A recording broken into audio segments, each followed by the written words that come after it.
Hi, everyone. Welcome to Scoobypup'S Pawcast. Great to see you. Today, we are going to be talking about video games, past, present, future, and whether they actually have a future or not, and what went wrong. Like to say hello to a couple of people, though, in the chat very quick. Hi to Ashton. Thanks for coming in. Sonia, wonderful mod. Glad to see you. Toasty, also great mod. Barney, welcome to the stream. Gaming Mason, awesome. Chica. And now, without further ado, our guest of the night, 8-Bit Eric. She's got a boyfriend, so she's Doc.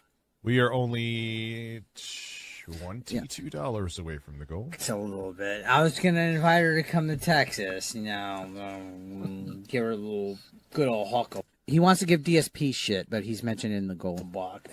And then he's saying, "I'll fuck you" right on the stream. Yes, Toasty, if you're watching this, we should just fuck just to piss Richard off. Toasty, if you're watching this, Toasty. Me and you should just fuck just to piss Review Tech USA off. Who's down for that? I think that would be a good way to fucking show Review Tech USA who's boss. So Toasty, if you're hearing this right here, Toasty, this is what I want you to do. Give me that pussy. Okay, this guy is. Oh my god! Clearly, I was joking. Toasty was on call with me. We're talking about all sorts of sexual stuff.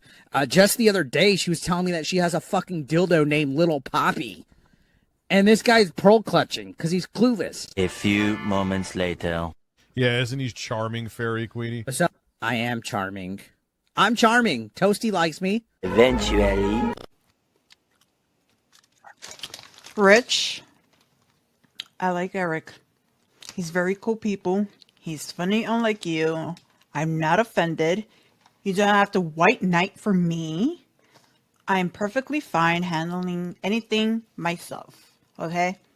I don't need you to try to seem like you're such a great guy and how, you're just pathetic, Eric. You're talking to like the only girls on your chat. I'm fine. And I like Eric. He's cool people, unlike you. So suck my ass. Yep.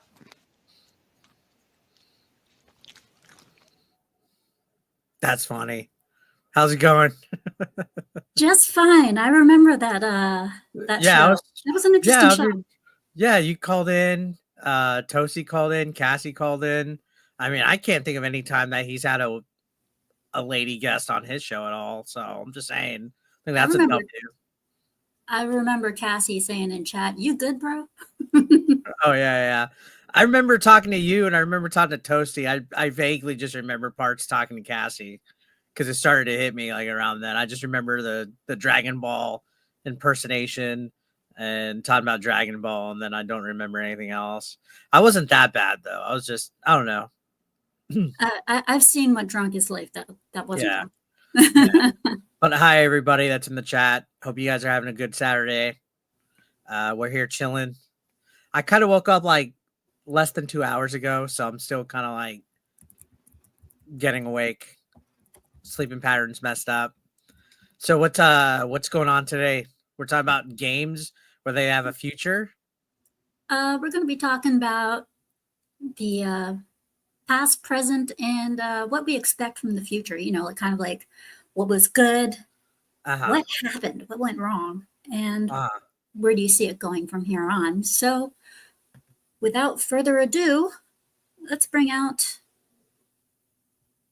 what we consider good times. Okay. Oh, yeah. Definitely except the top left. I guess that's a Pong console. Is that a Pong console? I own every single one of those except that Pong console. So for the longest time, I asked my mom, "Can I get a Game Boy? Can I get a Game Boy? Can I get a Game Boy?" And my mom always said, No. So when I finally got old enough and I was able to buy my own handheld, I went with the PSP. Oh, nice. Nice. I didn't have one of those. It was But good.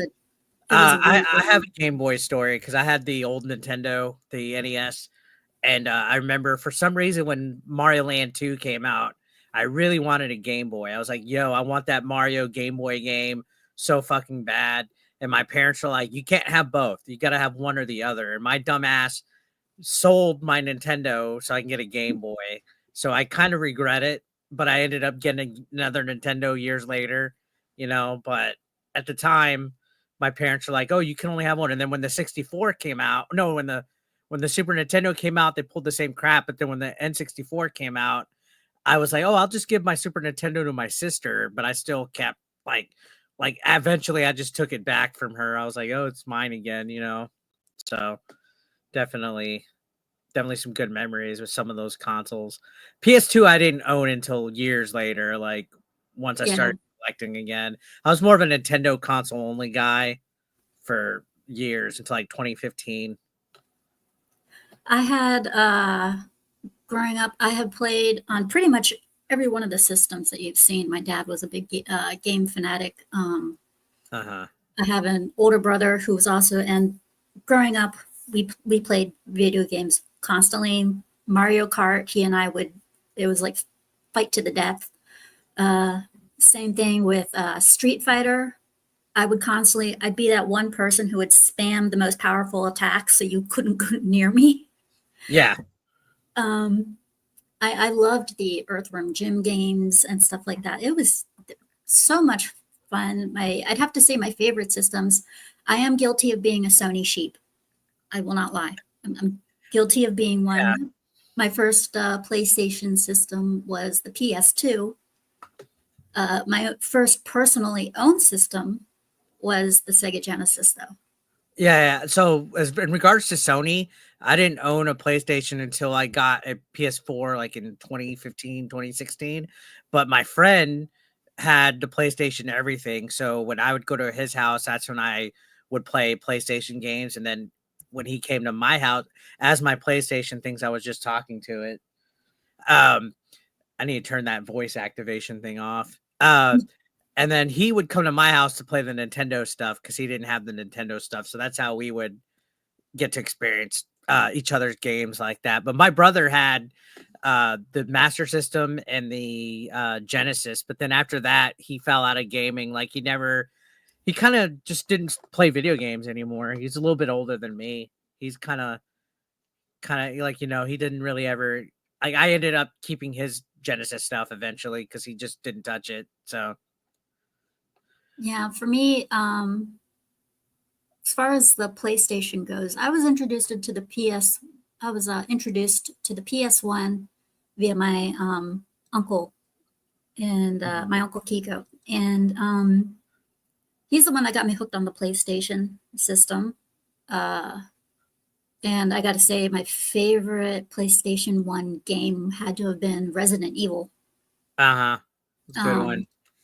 And I had a Dreamcast, which was given to me by a boyfriend at the time. Nice. And my favorite game on the Dreamcast was Rumble Roses. Yeah.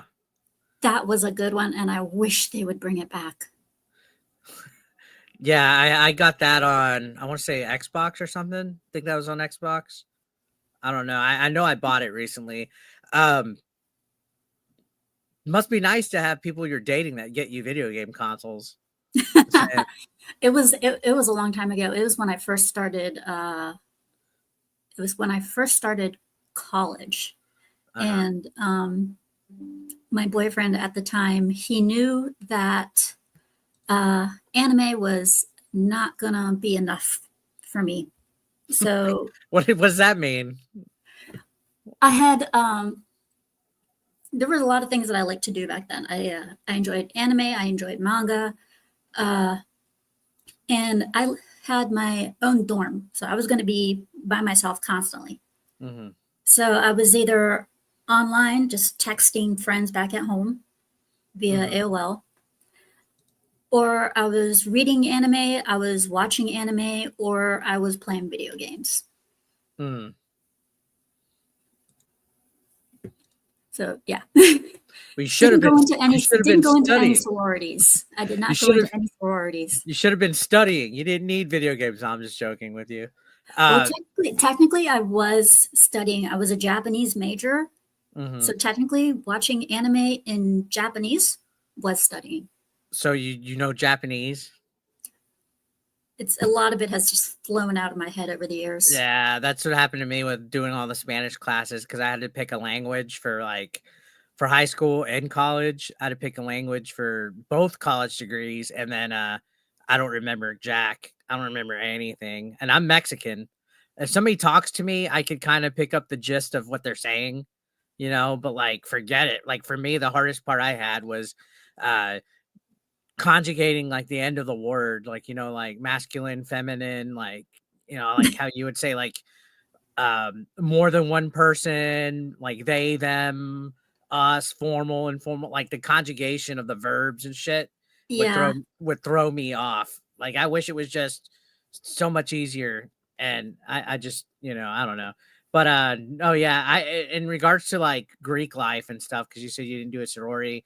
My second go around in college, I ended up joining a fraternity, and I thought it was fucking amazing. I was old, but it was awesome. I went to I took me forever to get my associate's degree. Like I was like one class a semester for like years.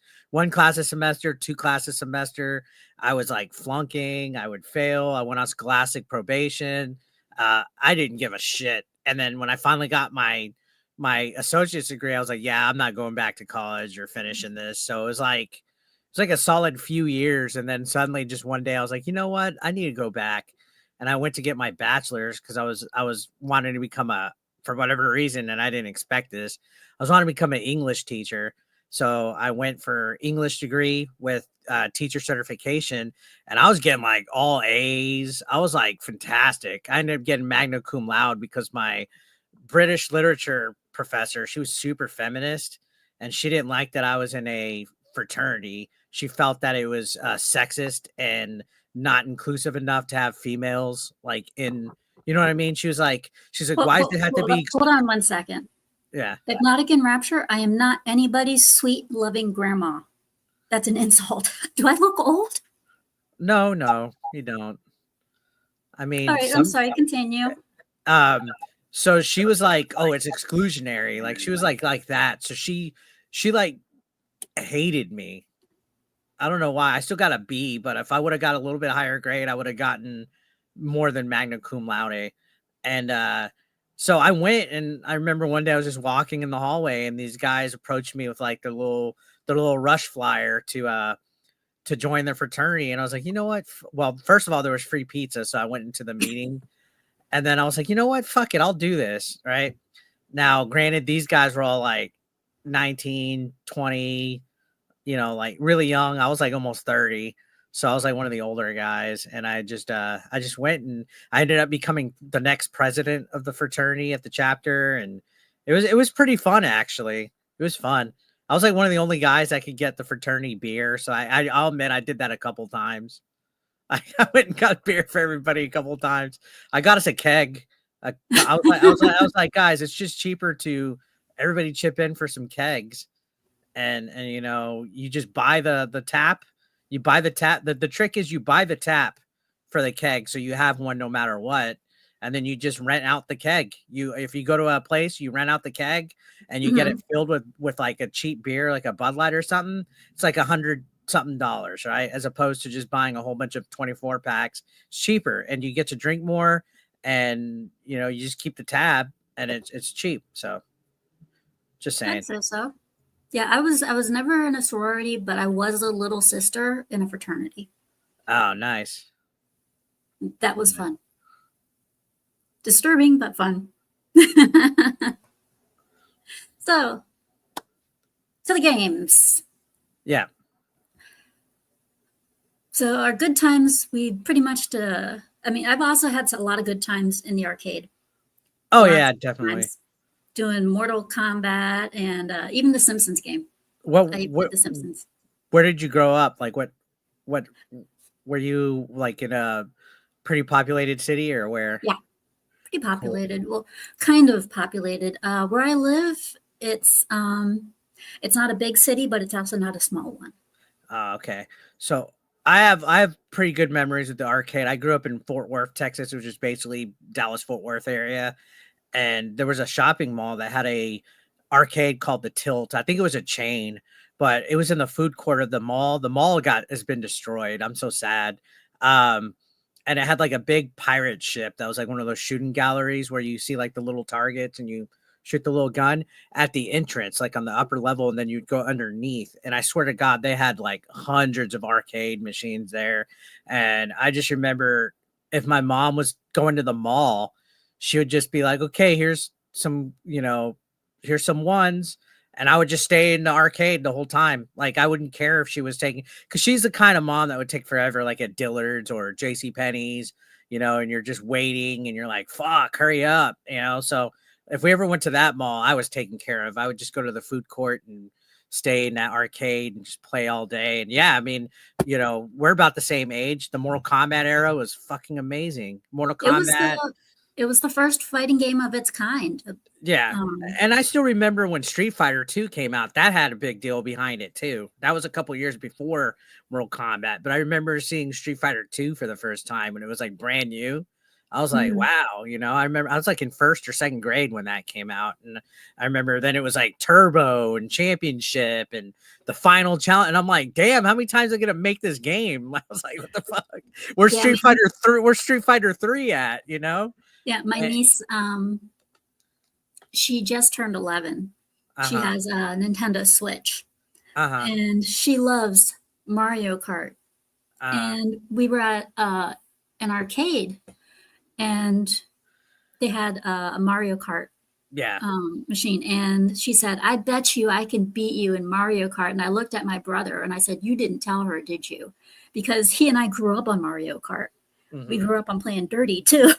Yeah. And I looked at her and I said, I'm not going to go easy on you. She goes, just play with me as you would daddy. And I didn't have the heart to tell her that we played dirty. And she picks Rainbow Road. And she was like, I bet you can't beat me on Rainbow Road. And I said, honey, I grew up on Rainbow Road. Yeah. And I beat her like 2 to 3 times. And she goes, that's cheating. I was like, no, that's called winning.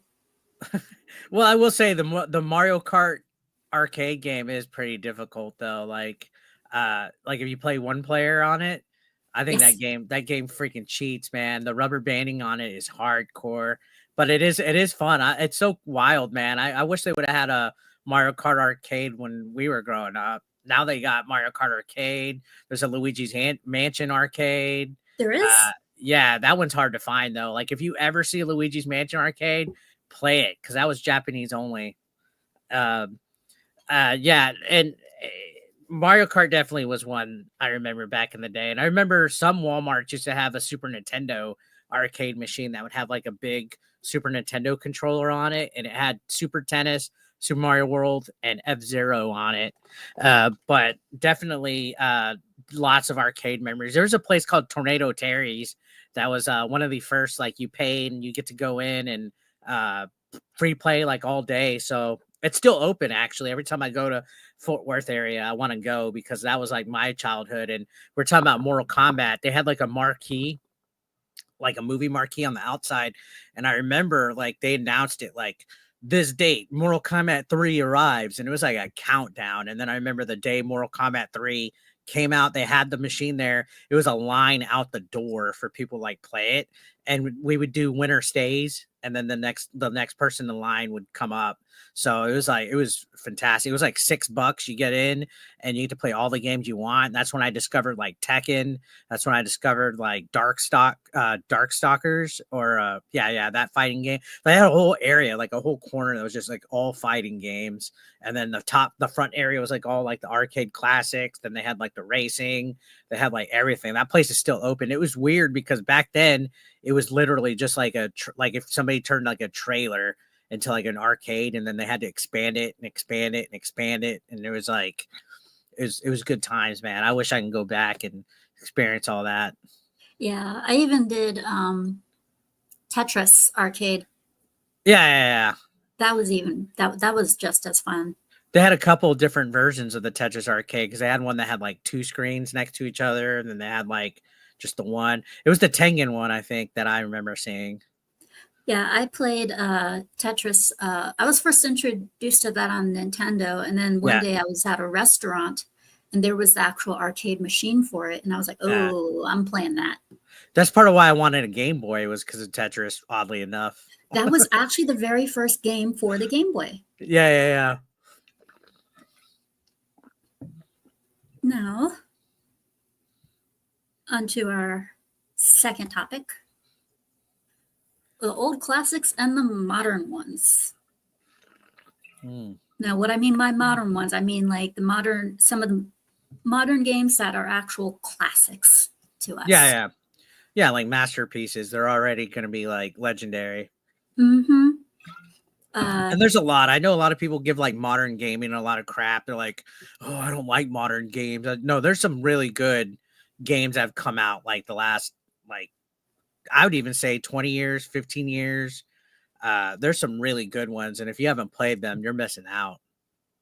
Yeah, I had to put that fucking dog from Duck Hunt.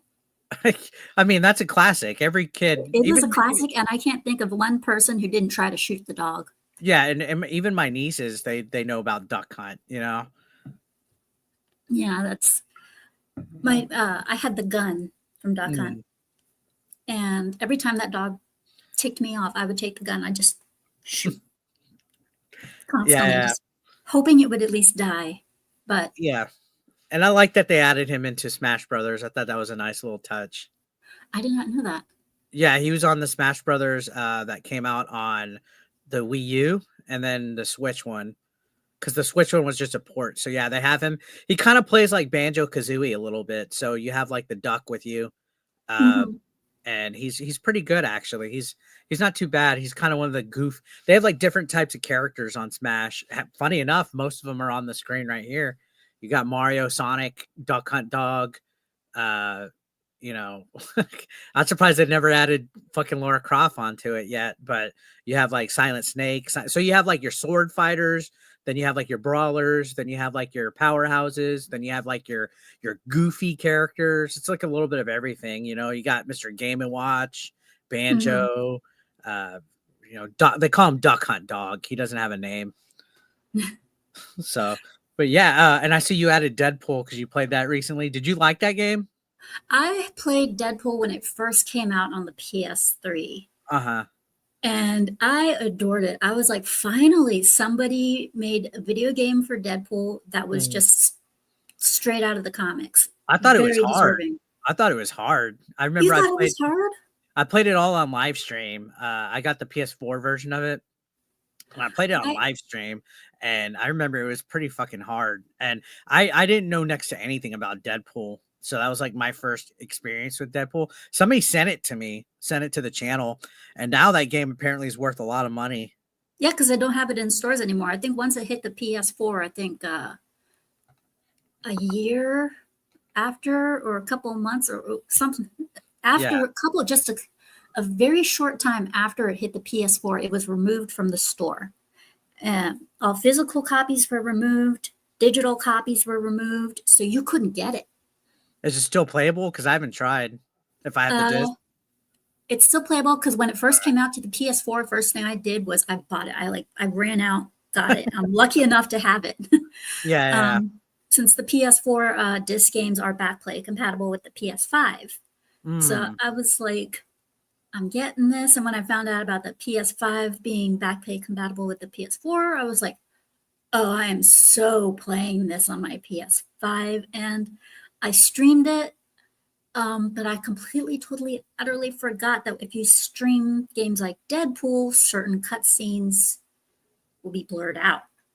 So I'm going to do another stream of it as soon as I get a better connection and better laptop, so that way I don't have to worry about some cutscenes being removed. So yeah, in regards to some of these characters on here, though, I funny enough, I really don't have too much experience with Uncharted because I wasn't a PlayStation guy. So the only Uncharted I played was I don't even know which one it was. It was on PS4, and it was the same time the collection came out. So was that Uncharted 4? It could have been either A, the collection, or B, Uncharted 4. Okay, because I remember you started off like on a boat, like you were like on a boat fighting people at the beginning. That might have been 4. I Yeah, don't. I think it might have been 4. Yeah, so I don't have too much experience with Uncharted. Mortal Kombat, of course, classic. I think it kind of went downhill a little bit. Um, the originals, you can't beat it. But then they started to have some of like the random games, and then Mhm. I wasn't too keen on like I thought 11 was pretty good. I still haven't played the newest one, not the original one, but Mortal Kombat 1, and Mario, of course, always a fantastic. Like Mario is the most versatile character of all those on there. You could put Mario in any type of genre, any Well, type of spin-off, you yeah, know. he didn't even have Mario wasn't even his name constantly. He actually Oh started yeah, out yeah. as Jumpman. Jumpman, yeah. And you think about all the things that he's in, all the variety. Like he probably could have a version of like each of these characters' games and be the star of it, and Yeah. it would be all right. Or they would find a way to make it Mario-ish. I think Link is the same way. I think Zelda's proven time and time again that you could change the format. Sonic has gotten a little cringe for me. I'm not gonna lie. I feel like a lot of the fan base is very, very like all the furries and all the weird weebs and the Christians and I was talking last night actually when I was on Words of Paradise with I think Daxinar, or what was his name? Something like that. Yeah. He's like, you can't blame the fan base. I was like, the hell I can't. The fan base ruined Sonic for me. The original Sonics, hell yeah, I'll pop in Sonic 2 all day. I'll do a In run through. in hindsight, you actually are correct, because when people make games, they make the games to cater to the fan base. Yeah. Which is one of the things that I loved about a lot of these old and classic modern games is at the time there weren't a lot of activists, Mm-hmm. so the fan base was pretty open, Mm-hmm. and there was a lot of variety. I mean, you didn't have anybody out there going, saying this is offensive. Yeah. And It's if like you nobody if would you go up there to Final Fantasy VII and say, I find yeah. Tifa offensive, when she was actually a pretty kick-ass character back then. Yeah, well, we did have some activism. Like Mortal Kombat had a lot of activists against it. Even the government was trying to fucking censor video games for a little bit, but it wasn't as bad. I think social media definitely has made a lot of these activists have a platform that they never did. Not that there's anything wrong with it. People could say what they want, but definitely there's been a shift in culture, not just like in gaming, but entertainment. In regards to Sonic, though, the best thing about the original Sonic, at least like the first 4 Sonic games, I would say, you know what? I would dare to even say like Sonic. Okay, so like Sonic 1, 2, 3, Knuckles, CD, even the Sonic Adventure games, like those first like few games, they were like the main thing that made Sonic different is that it was supposed to be an opposite of what Super Mario was, where Super Mario is a little bit more precision, a little bit more strategy and trying to get through the levels. Sonic was like go fast. Like it literally was like the meme. I want to go fast. Gotta go fast. Let's just go. Sonic had attitude. Sonic was a wisecracker. You know what I mean? Like you watch the cartoon, the comics. He always had like he was quick witted. He was sarcastic. He liked chili dogs. Like he was just like a party dude, And he had his own buddies. Yeah, and then the main shining thing about Sonic all that way was always the music. The music was always part of it, especially like Sonic 3, fantastic. And Michael Jackson was uncredited with it.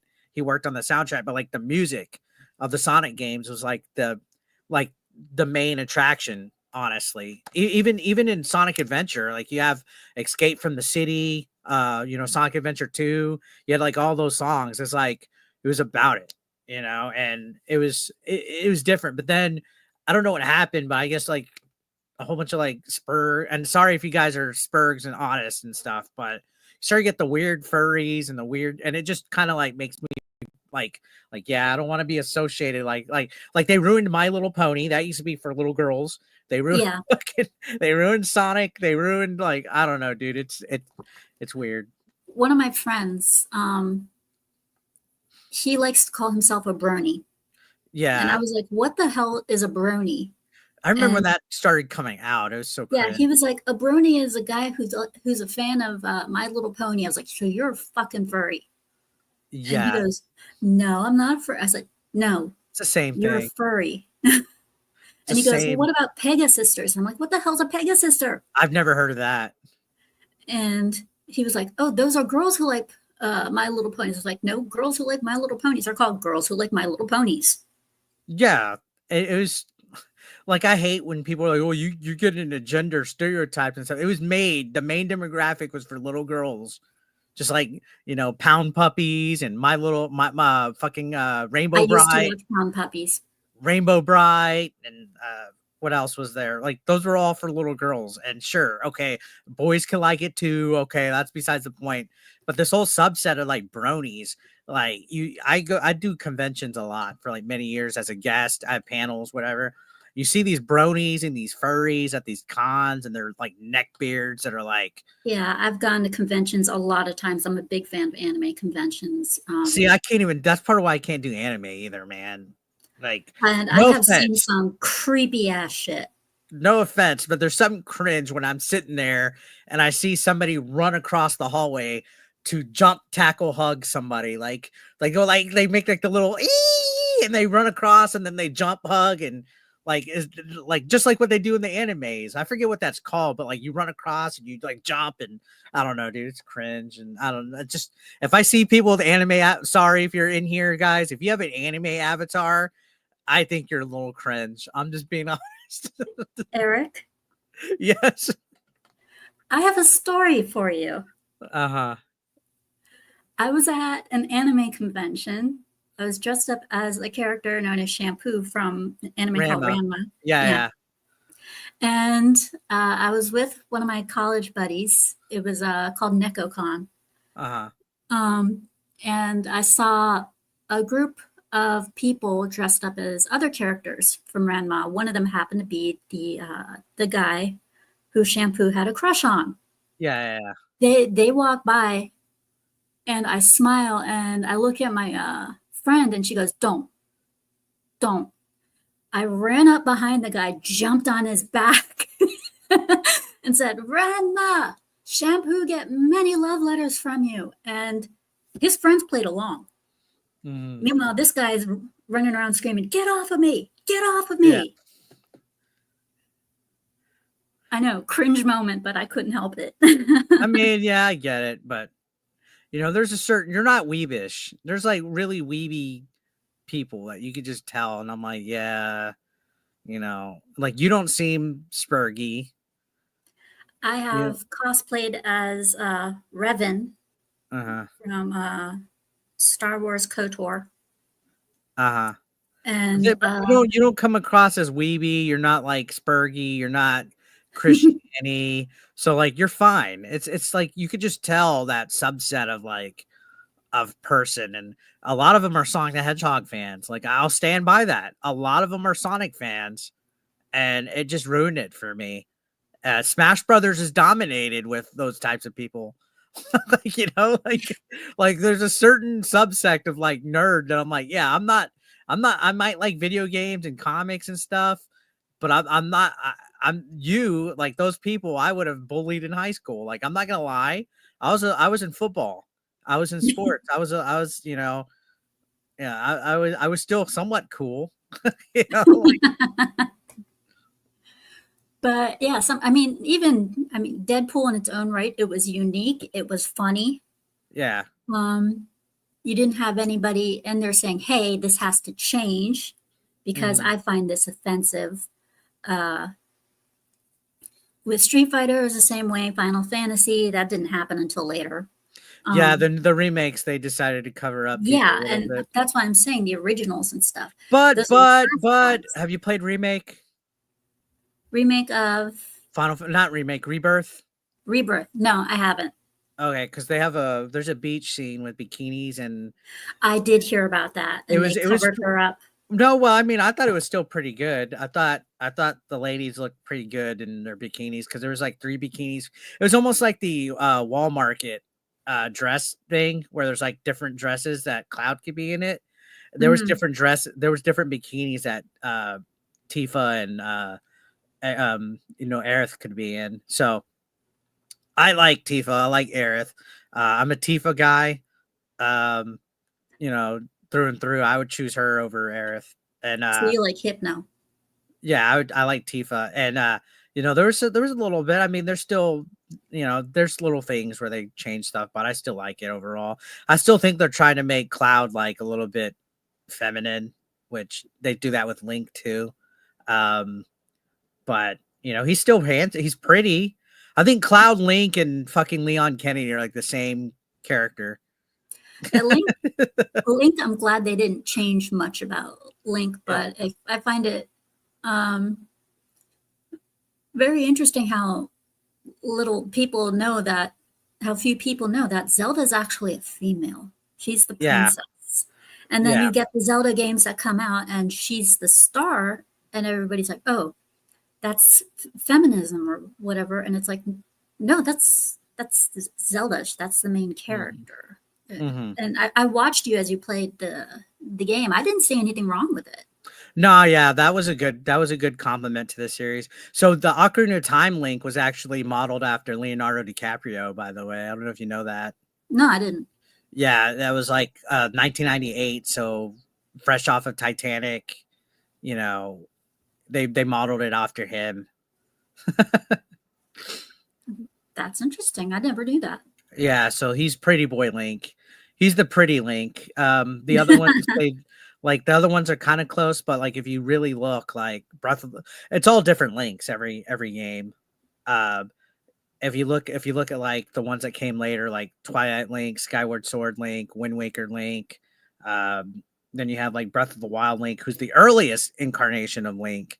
Ocarina of Time Link, the hero of time. He's like, I would say, like as far as like the whole timeline goes, he's the most influential because that's where the timeline split into like multiple. You know what I mean? He's the reason why we have a Zelda timeline, because all the other Links before it really didn't affect it, but Ocarina of Time messed with timelines. So he was the most influential one. Yeah, and then you had games like Duck Hunt. That was just stupid fun. Yeah. Master System had a equivalent. They made one of their own called Safari Hunt. Did you ever play that one? They're kind of called Link because like they're like chained to their destiny. Just saying. Anyways, a little bit, yeah. So yeah, Safari Master System had their own thing called Safari Hunt, and I actually played that. Like my brother had the Master System growing up. He had an NES for like a week, and then he wanted a Sega Master System, so he changed it. So I grew up playing more Master System until I got the NES, and Safari Hunt was different because you didn't just hunt one animal. Like Duck Hunt, you just hunt ducks. Safari Hunt, you hunted bears, bats, birds, like spiders, like all sorts of different things. And I just remember that there was like little bald, like tribal dudes that would carry, like if you beat like the big bear, they would carry it like on a stick. And I was like, this is so much fun. And, I would definitely like to see just like not a remake, but a remaster of Earthworm Jim. Yeah, that game was always hard. You can't tell what's a wall, you can't tell what's a floor, you can't tell what you could walk. I'm like so confused. Like that game, Jungle Book. That game was hard, but it was fun. Lion King, Jungle Book, Cool Spot, Earthworm Jim, like that era of like platformers where the stages are just so fucking huge and there's so many different things to look at. I would just die. And there's some stages that are brutal in Earthworm Jim, like brutal. I forgot what one of them was called, but it's like they purposely wanted you to just die. Yeah, I think there was one stage that was like that for me. I could never get past it because that's how I saw it, and that was the stage, everything on the floor was lava. Oh yeah. And I think what it did that is because rental games were big at the time, so they intended people to rent. Mm-hmm. Uh, Yeah. so like you wouldn't be able to beat it in a week. But then also I think like Game Genie helped with shit like that and different codes. Remember everything was like about secret codes. Like that was awesome. Even the The arcade Konami machine. code. Every arcade machine, every like Mortal Kombat, I think popular. Like yeah, the Konami code was one thing, but Mortal Kombat definitely popularized like secret cheats and stuff. And it was cool. Like I remember I used to run to the grocery store when my mom would go shopping and go to like the video game magazine section and see what cheats Game Pro showed us that month. I'm like, I gotta go see what new cheat. And I would just try to. This is before you could just take a photo on your phone. I'd try to memorize it or write it down like on my hand. I'd be like, okay, so this new code on Mortal Kombat. Okay, when I get home, I'm doing it. Up, up, down, down, left, right, left, right. Yeah. There was like different ones. I remember the Super Nintendo ones still. I know the Genesis one for Mortal Kombat 1 was like ABAC, like Abacaba or something like that. I wish I could remember. Yeah. And there was different era, man. If I had the money, I would go out and find those systems and rebuy them as well, some of those games, because I just had so much fun on them. Yeah. Did you ever, speaking of Street Fighter, because you have Chun-Li, I know our combo's all over the place, but I'm just kind of feeling it out. Did you play the newest Street Fighter 6? No, I haven't. I haven't played Street Fighter in a very long time. I think the last time I played any type of fighting game was Blaze Blue. Uh-huh. I played Marvel versus Capcom.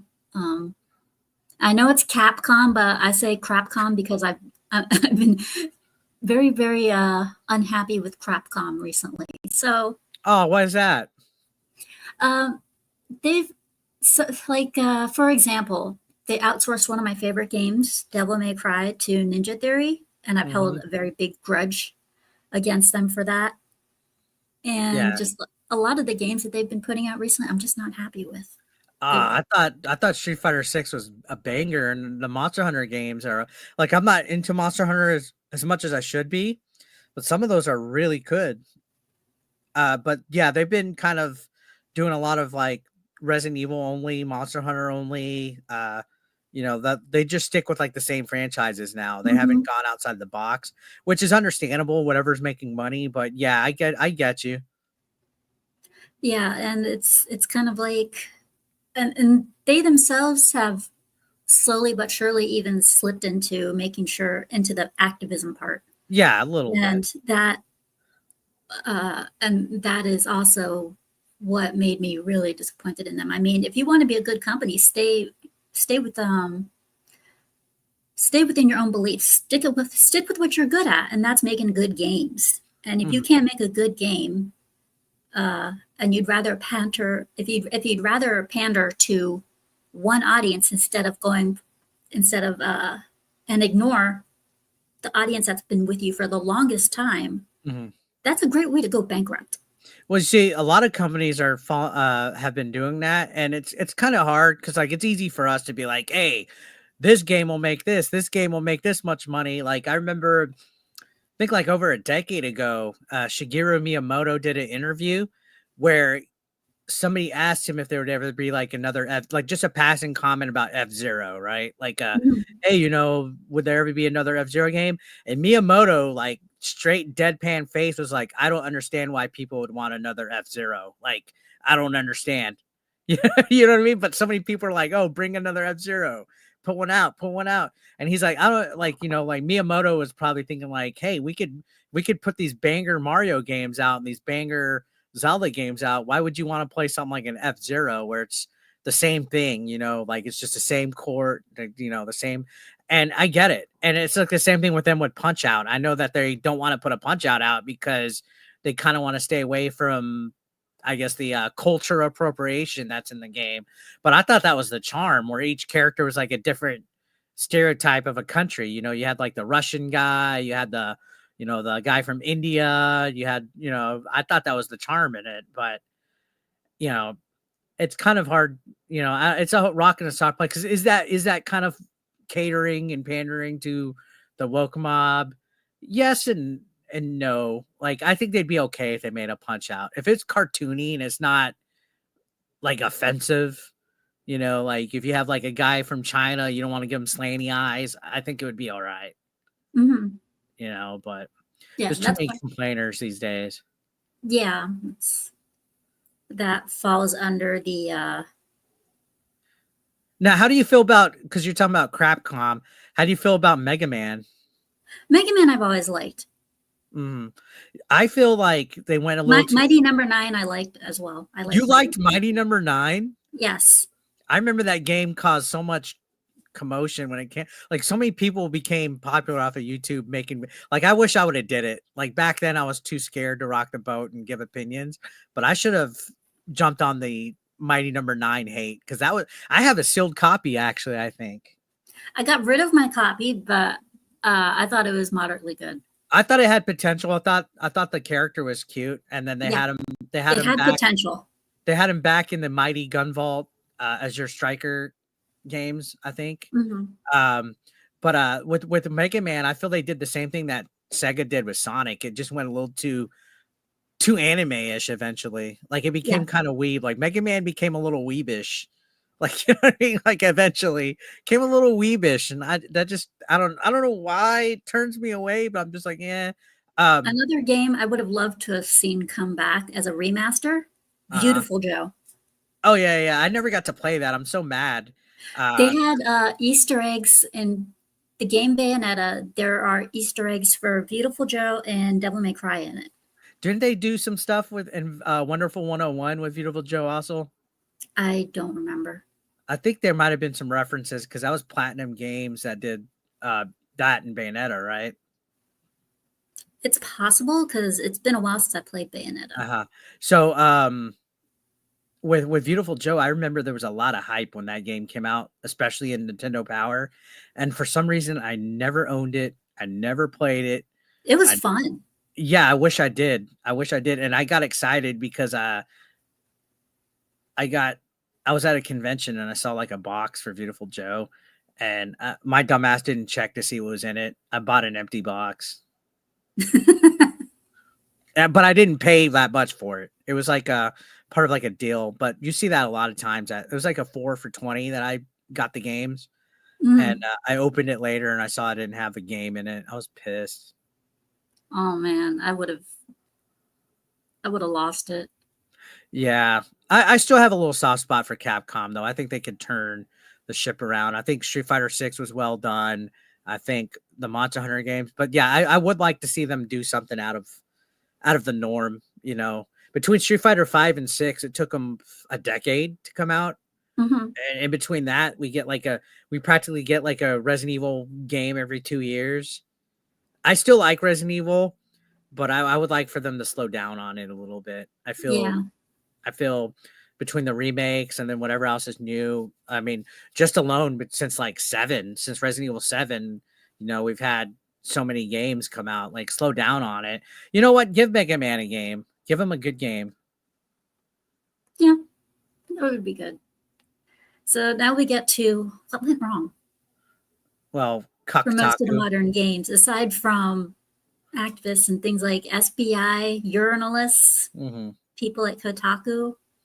I could go on this for like a long time, but I'm not going to ruin the show and derail it. But I will just say corporatism, fucking I think corporatism, and some people might not like this. I think corporatism to an extent can be good. If they have like a straight plan for it. Like, I feel Nintendo's always had a pretty straight plan to what they want. I feel Sony's always lost their fucking way. Like, it seems like for every 10 steps they make forward, they take like 12 back for whatever reason. Xbox, it's like sometimes it seems like they don't know dick from Adam or what they're doing. But then when they finally do something that clicks, it's like, oh, okay, that makes sense. I like Phil Spencer, but I don't know. As far as these games that are on the screen right now, there's two games that I played that I kind of liked. And then there's one that I was like, I could have not have played that. I had never played Dustborn, so I don't know if you have an opinion on that one. Don't. I have not played Dustborn. I'm waiting for that one to become free, like on Game Pass or something, before I try it out. Star Wars Outlaws. I'm a big Star Wars fan. Like, I'll watch the terrible Star Wars stuff. I'll watch the good stuff just because I feel like I'm invested at this point. You know, I lived my whole life.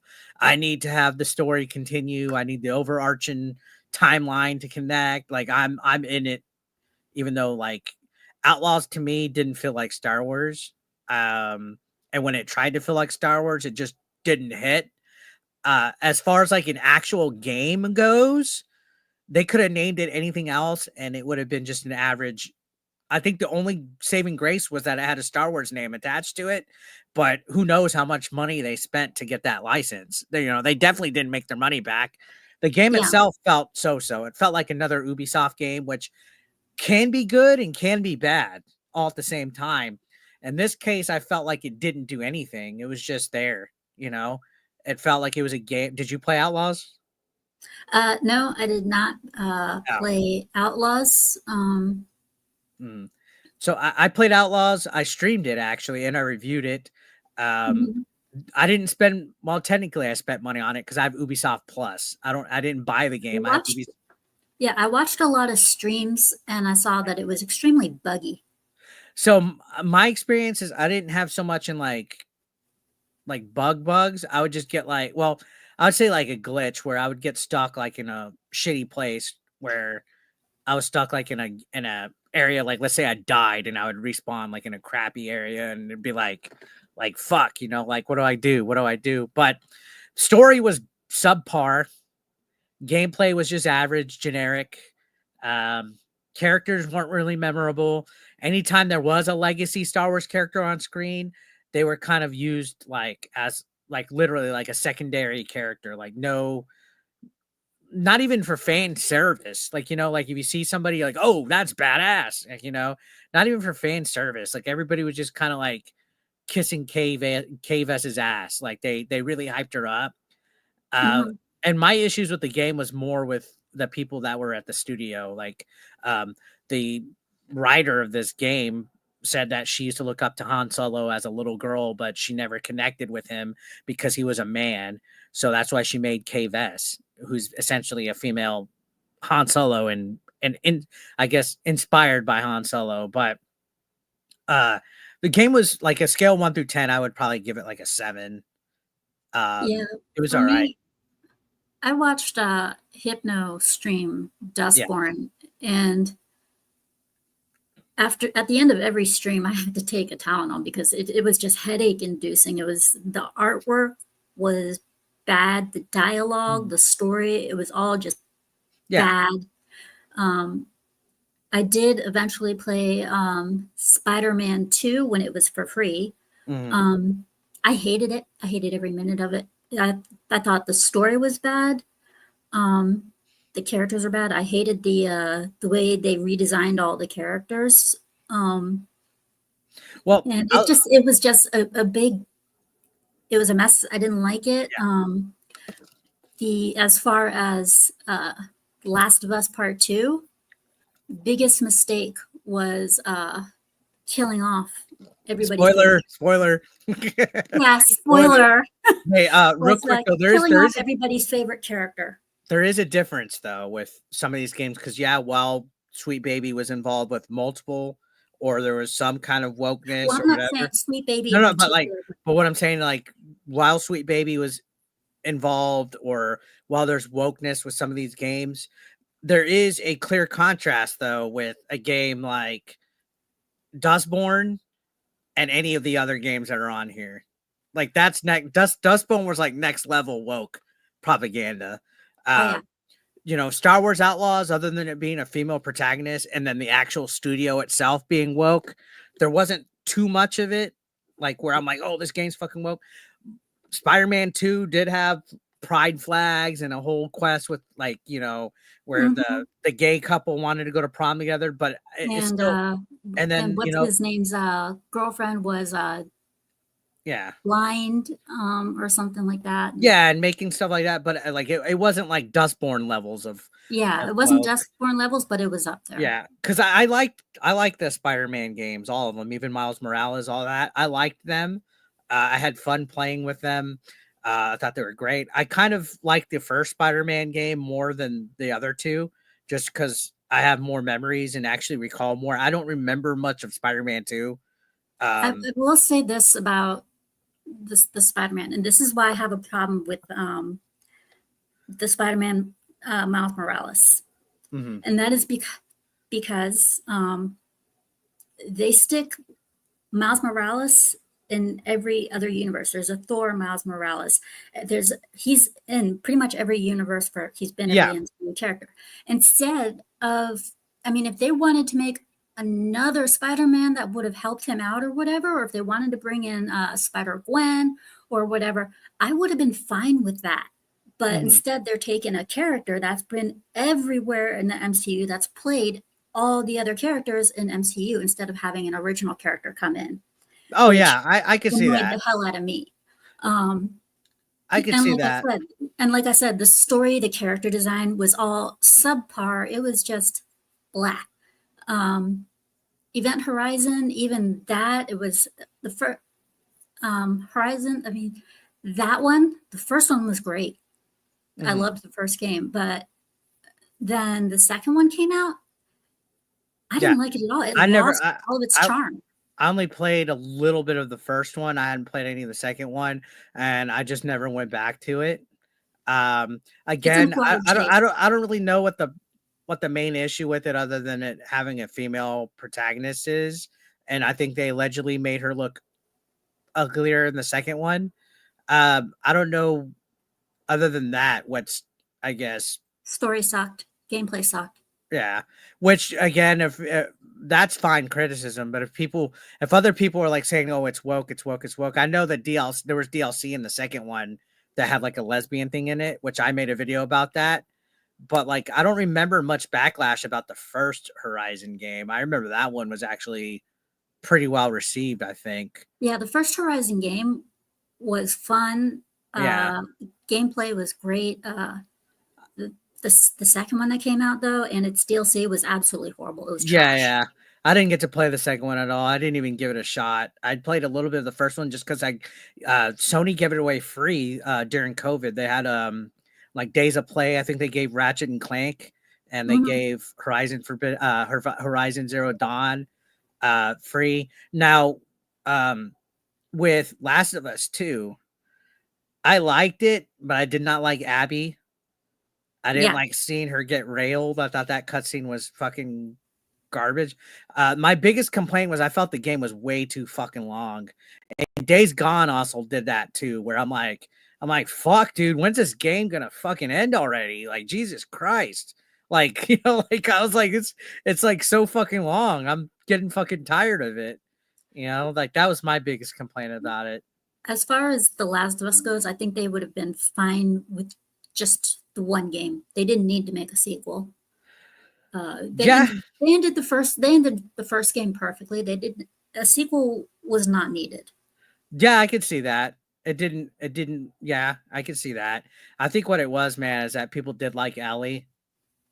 Um, Yeah, I but the think, thing is yeah. even in The Last of I, Us 2, you barely see Ellie.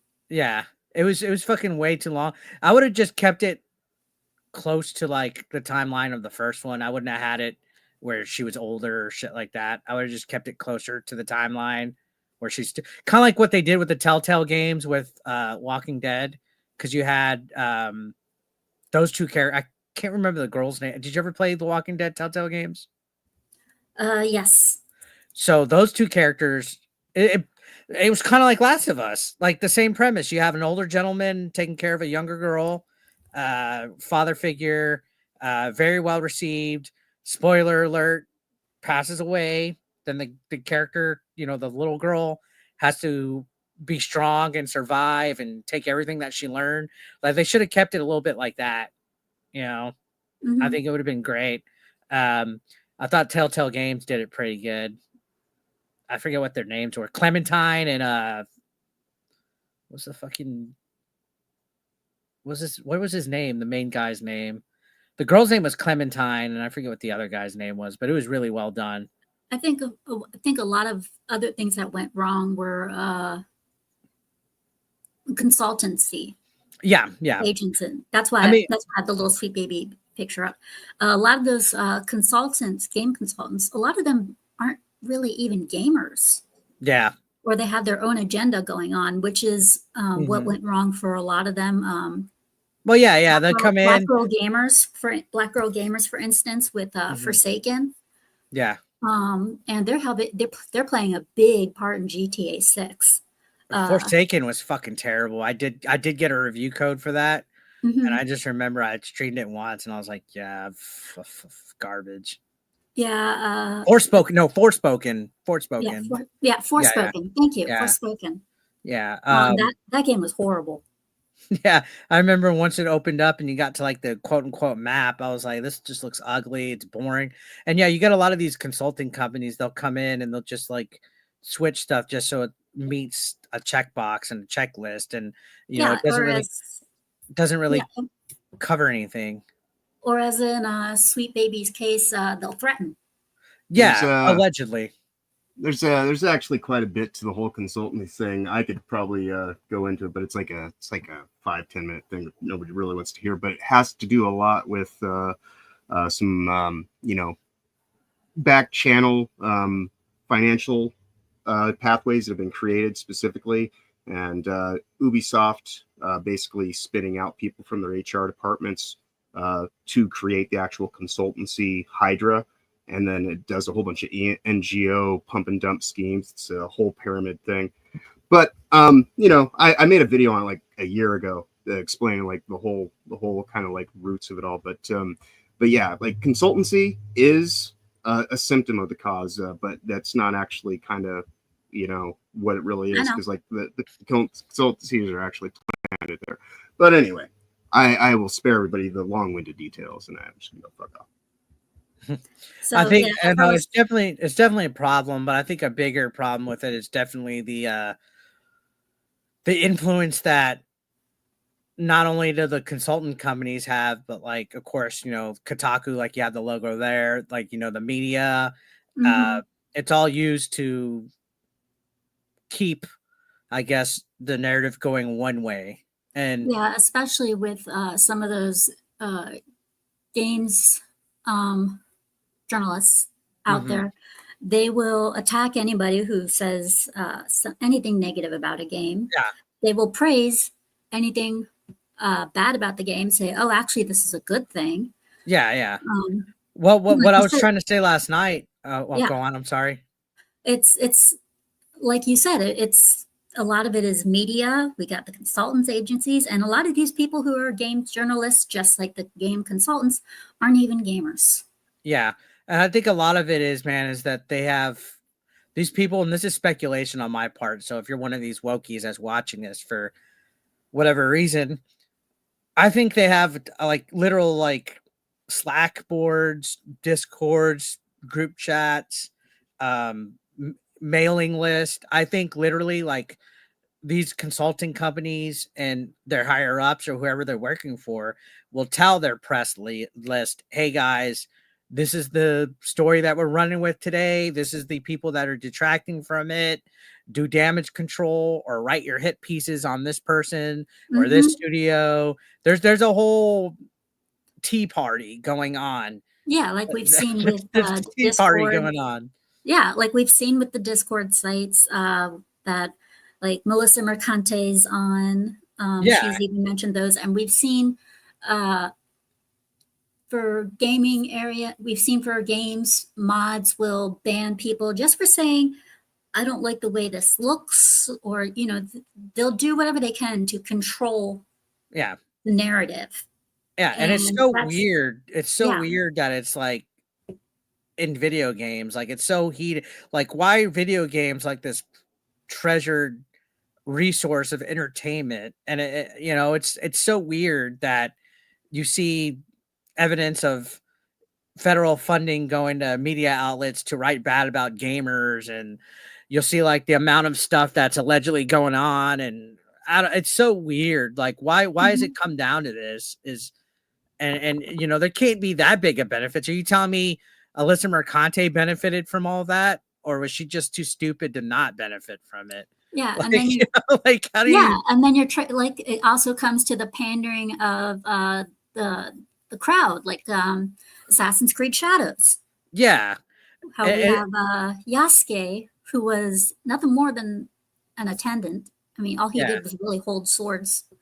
I mean, and they're trying to pander to female power. They're trying to pander to various races. They're trying to include everybody when nobody's asking for that. They just Yeah. want a good game.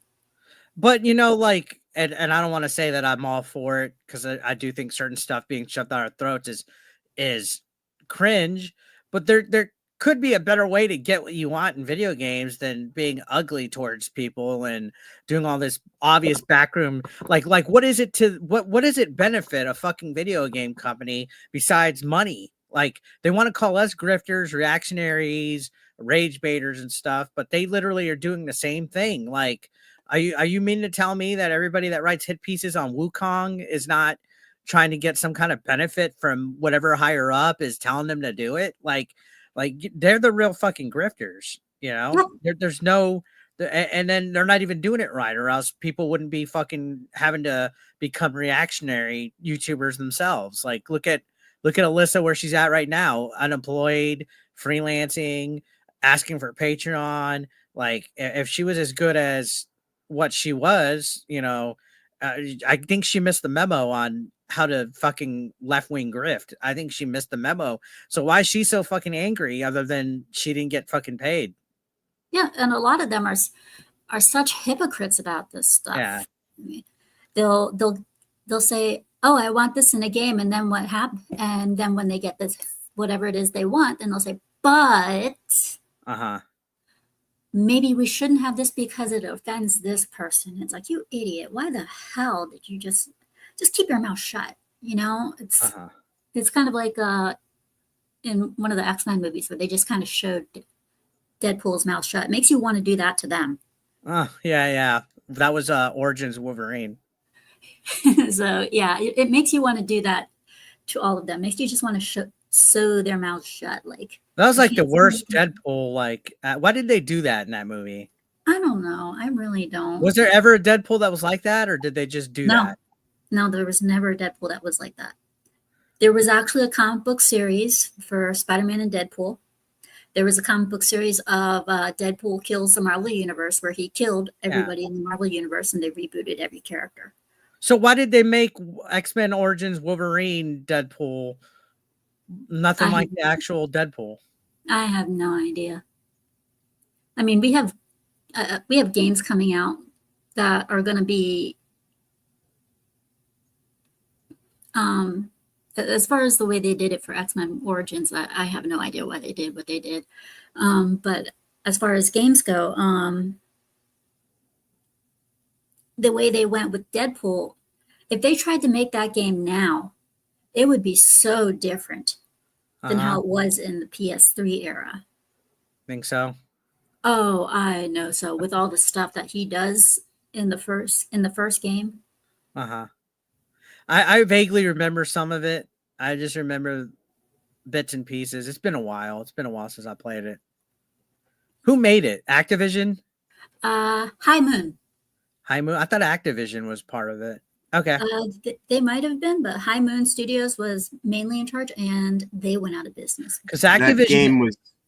the game was made before Disney bought out the company. Yeah. So yeah, that's the biggest difference. I think Activision at one point had balls as a company. Yes, they did. They definitely had balls as a company. I mean, even in the Tony Hawk games, there would be a lot of politically incorrect stuff in the Tony Hawk games. Yeah, it's amazing how some video game companies, as well as like Ubisoft, Activision, Blizzard, they've all changed just to, once again, pander. Well, Ubisoft is the worst. I think Ubisoft's the worst offender out of like all of them. I think Ubisoft and EA are probably the worst. EA? Yeah, I mean, maybe. Maybe. Definitely Ubisoft has been. By the way, I see people saying hi. How's it going, guys? Yes. Hello to all of you in chat. I see you all. Make sure y'all hit the like button and subscribe to Scooby, and don't be afraid to send in a super chat or two to her as well. She's working hard. Yeah. So trying to get all this set up. I No, you're realized good. earlier I was to turn on my laptop. I was like, oh crap! I had like next to no light. Oh, no, it happens. But yeah, I mean, it's just. We're gonna have a shit show here in the next couple weeks, though, with Assassin's Creed Shadows. Oh yeah. Even if the game does good, it's still going to not help Ubisoft at the end of the day. Oh yeah. So it's going to be interesting to see what's going to happen with that. Yeah, I gotta say, I would sooner buy the Yasuke simulator though. Oh, That yeah, actually yeah. looks fun. By the way, there's not technically super chats here for the time being. Scooby is still under 500 subs and watch Oh. hours, but there is a pin tab at the top of the chat if you're so inclined. We would greatly appreciate anything, any money that comes into the show goes to make it better. Streamlabs. Is it Streamlabs PayPal? I think it's a PayPal account. Yeah. In fact, I can even put up a QR code in the corner if anybody would like that. That's the kind of stuff I do around here. Show I'm your gonna support. I'm gonna go do that. If you got phones, and you can just aim it at the screen, and it'll take you right there. Otherwise, pin tab, top of the chat. Mm-hmm. Where were we? Forgot. Shadows. Yes, Shadows I don't remember. show. So I think it's not going to help it at all. I think it's going to be a shit show for sure. Yeah, I definitely think that's going to be.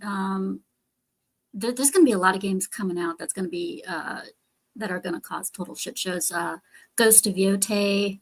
So little is known about that, but everybody's jumping to conclusions about it. Granted, I can see the game not doing any good, at least from appearances, but it's one of those ones where you just have to kind of keep an eye on to see, okay, where is this going to head? The main thing that I had with Yotei right now is the actress. Is an activist. Yeah, the stuff that she's tweeted about, and then also I thought it was funny that I was pre-blocked. I was already blocked by her, so it's like it's pretty fucking hilarious. So that's what I was laughing about. Well, see, it does remain to be seen what the game's going to be like. I'll probably check it out because I like Japanese stuff. I'm checking out Assassin's Creed Shadows. I'll check out Yasuke Simulator just for the meme. Same here. I have to say, I did just recently start a new game, Wo Long. I forget the name of the whole thing. But it was made by Team Ninja, and for me, Team Ninja is a great company. I've loved everything that they've come out with, Ninja Gaiden and such. So it's like, so there's certain companies that are so damn solid in their games that when they're going to put something out, you don't have to worry about it being certain type. And when Team Ninja came out with Wo Long, I was like, okay, I'll give it a try, and I love it so far. Well, yeah, it's like Rockstar. They're solid, even though now we have allegedly consulting being on the next one with GTA. I'm still not too worried. Even if we have like a consulting company involved with it, I'm not going to be too worried because it's still GTA. And if they fuck up, Black Girl Gamers, they have said that they are heavily. They said they are heavily influenced with that game.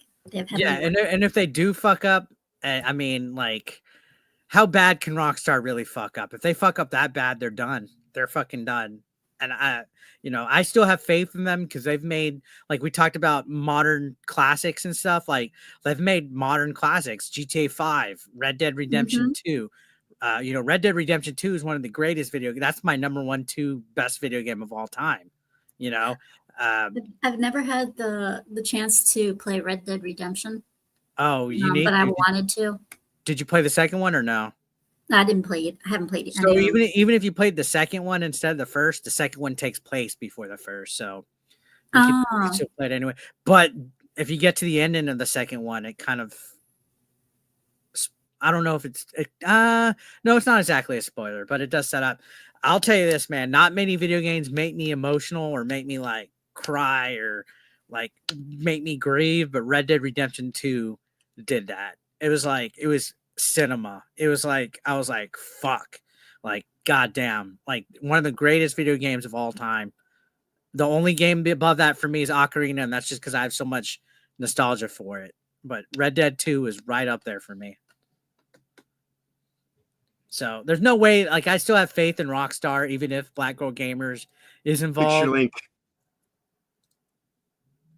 If Black Girl Gamers is still involved, I still have some faith, because if they blow it, if they blow after a decade of GTA 5, if they blow this shit, they're done. There's no second chances for Rockstar if they fuck GTA 6 up. There's no, like, you know, some companies could get away with it. Ubisoft could throw slop up and fuck up and, you know, oh, we'll get them next time. Or Crapcom could do we'll do it next time. Even Nintendo could get away with we'll fix it next time.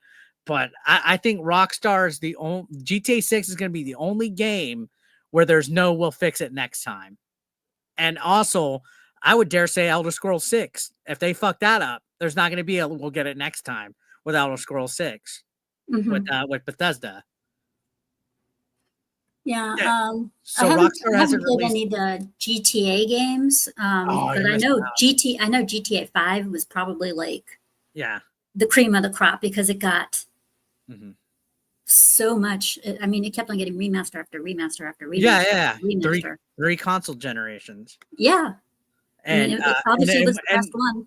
And we might get another port here still. It might come to Switch too. It might come to Switch too. So who knows? It's I haven't played too many of the older GTAs. I played a little bit of Vice City, San Andreas, Part 4. The only one that I've played to the fullest was 5, and that game had its moments too. But I'm telling you, if there's ever Rockstar games that you need to check out, definitely the Red Dead series. Bully's another one. Bully's great. They should already had a Bully sequel, but I don't know why they're taking their sweet time on it. They definitely need a Bully sequel. Yeah. I haven't played any of the GTA games, but I have played the Saints Row ones. I couldn't get into Saints Row. I felt like it was so weird. The only Saints Row one that I actually liked was Saints Row the Third, and that was the original Saints Row the Third. I didn't do the remake or the remaster or whatever. I played the original one, and I thought that was kind of fun. Yeah, I played whatever got ported to the Switch. They did like a Switch port. I just remember the cover was like purple. Yeah, I thought it was a very fun game. But yeah, otherwise, you know, I mean, it's obviously that most of the things that have gone wrong have been, you know, lack of care for the games. It's like they just don't even care anymore. However, nowadays, based on what I've been seeing recently, can we possibly be getting a return to fun? We've been seeing a lot of games coming in from the East that look really promising. We've had Stellar Blade come in, great game. Yeah, Black Myth Wukong, also a great game. They're bringing back Onimusha. Looking forward to that one. Oh yeah, same here. I mean, but the thing is, though, do you think we're going to have to rely on the East in order to make games good again? Well, I have a hot take. I think China and Saudi Arabia are secretly funding all these consulting groups to screw up video games over here so they could come in and snipe and buy everything. I'm serious. If I was China and I wanted to gain control of the West, video game wise and entertainment wise, I'd be like, here, sweet baby, here's some funding underneath a subsidiary. Here's some funding. Go and fuck it up so I can go and buy the company when they fucking shut down. I'm just saying. I think that's You know, like Ubisoft is going to get bought by Tencent. Do you not think that Tencent's not be funded in some way by Saudi Arabia at all, or China? Hands the fuck down. You know, like I would You're go not, in there and buy it. You're not entirely wrong. That back channel funding channels that I was talking about, WF, United Nations, and a whole bunch of shadowy kind of, trilateral commission, at people that meet at Axios. So you're kind of actually on point with that. But I mean, we've seen from the PlayStation State of Play, we saw Onimusha, we saw Tides of Annihilation, which really looked good to me. I have high hopes for that. Yeah. I mean, we got some good ones coming in, and as it is, one of the ones that they showed, Lost Soul Aside, that was made by one man. The thing I like, I'm so weird. Like, I don't hate Asians and Japan and China and stuff, but there's just something so weird when I see characters that look like overly anime senpai, you know, pretty boy. I don't know. Like, it just throws me off. I don't know why it does. I don't know why it does. It just throws me off. But I think what it is I can see hope in the future. Yeah. For games like this. I think what the West needs to do is sit back, take a look at what's working, and copy that formula. Yeah. Well, I mean, it's very simple for what they should do in the West, man. Right now, nostalgia is selling. So while people are getting tired of ports and remakes and all this, I would just go back to basics and do what's selling. I mean, like make. I mean, there's a lot of stuff. You got the 40th anniversary of like Mario and Zelda and Nintendo coming up. Like, yeah, but take advantage of that. Take advantage of that. And yeah, but at the same time, though, is that when they're going after nostalgia, though, they say, oh, we're going to remaster, and then when they finally bring out the remaster, it's actually a remake, and then they say, oh, we meant to say remake. Well, don't even say that. Just make a brand new game, you know? Like, what's stopping? Even though Super Mario World is technically Mario Brothers 4 in Japan, why don't you just make like a legit Mario, like a worldwide Super Mario Brothers 4 and make it like, you know what I mean? Or bring back an old school feel, or bring back a IP that hasn't been done in a while. You know, like, sure, Square likes Final Fantasy and they're making all these Final Fantasy 7 stuff. And Rebirth kind of underperformed, but there's other franchises that Square could use that they could bust out, not just RPG wise. I'm sure there's forgotten franchises that aren't RPGs that Square could have that, you know, is it going to make the million gajillion dollars that they want? No. And if you know that going in, be like, hey, maybe we should make a smaller budget and a smaller staff to make this game. Like, you know, like if I was going in to make a game, I would work within my means. These companies need to start working within their means and just use creativity in their brains and stop using consulting and, you know, just figure out something that just makes stuff feel fresh, you know? And that's the one thing that I like. I'm looking forward to the Switch too, but at the same time, I feel like all we're going to get is a whole bunch of like old games that I can already play better versions of. You know what I mean? Kind of like with the PS5 Pro, you can just like everybody's like, oh, we're gonna get ports of this game and this game. It's like, cool, I played that fucking 8 years ago when it came out already. Like, you know, like, give me something. Like, Nintendo can make chickens out of chicken shit, but for whatever reason, they just know that, hey, let's put fucking a port of this game already out, or let's get a third party company to finally put this game that was already on PC and PS4 already. It's like, cool, you know, you got it on here, but do it. How many more copies are they gonna fucking sell of like what was the rumor? Like Red Dead Redemption 2 is one of the rumored games, right? How many more copies is Nintendo gonna sell putting it on the Switch 2? That game came out 4 years ago. You know, I don't think there's a PC port of it yet, but you know, like, how many extra copies are they gonna fucking sell? Everybody that was gonna play it has already played it. Like, are Nintendo fans like that much of non-gamers elsewhere? You know, like imagine just being like, oh, I'm only gonna play Switch games. Like, I can't think of that hell. I Yeah. cannot think of that hell. like I would have already played it. Yeah, it's insane. Like if especially, I mean, for certain game consoles, I guess you could say. Yeah. I mean, if they're for certain game consoles, they need to have the option of bringing back some of their really, really old games. You know, just like as in a catalog. For example, Game Pass has a catalog, Mhm. PlayStation Plus has a catalog, and both of them have games that just go way, way, way back. Yeah. And you know, I think it'd be nice if all systems did that. You know, I mean, I think it'd be nice if Nintendo did that. The Switch, though, the Nintendo Switch 2, I didn't really notice anything entirely different compared to the Switch 1.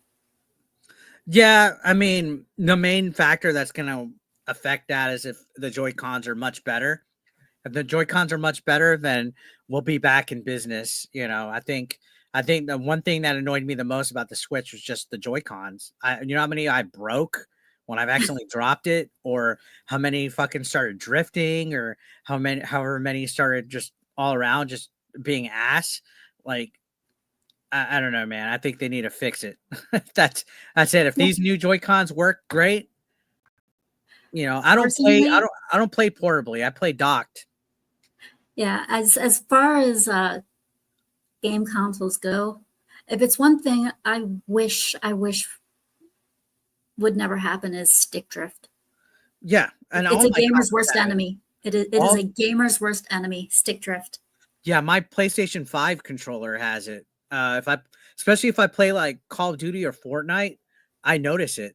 I notice it bad. Like my character will just start on Fortnite. My characters just kind of like walk, and I'm Yeah. like, I'm not even pushing the fucking stick.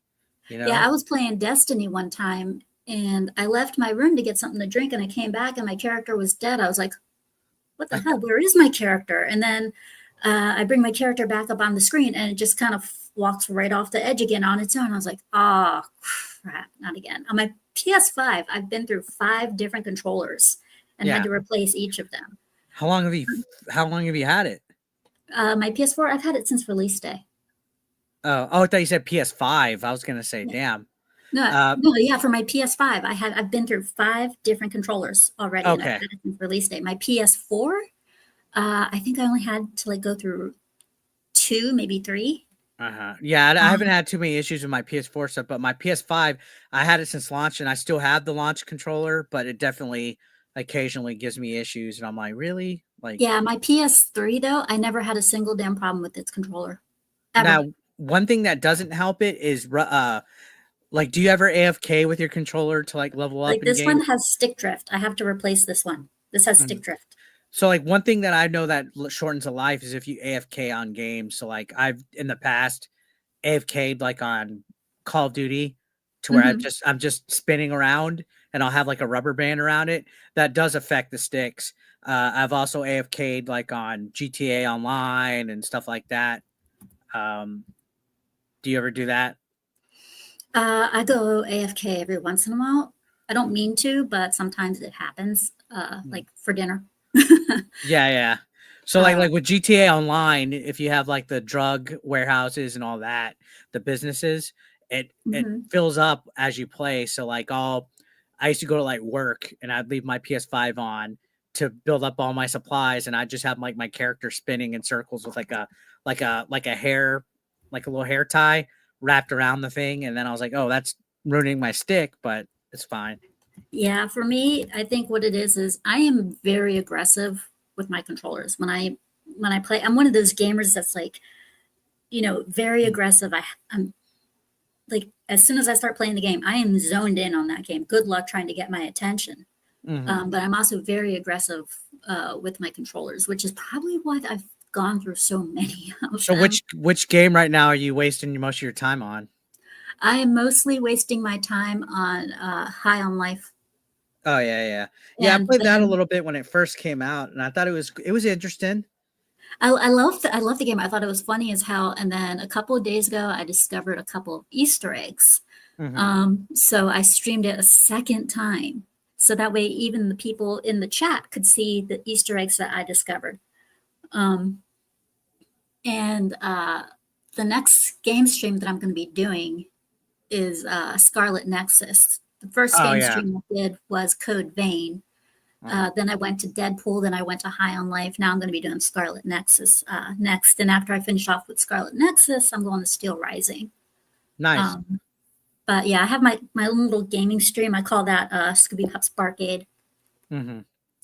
Yeah, I in regards to like games that are wasting my time right now, I'm back on Fortnite because they just started a new season, and I know a lot of people are like, really, Fortnite? I almost streamed Fortnite last night, but then I was like, oh, I'll react to the Smash JT update.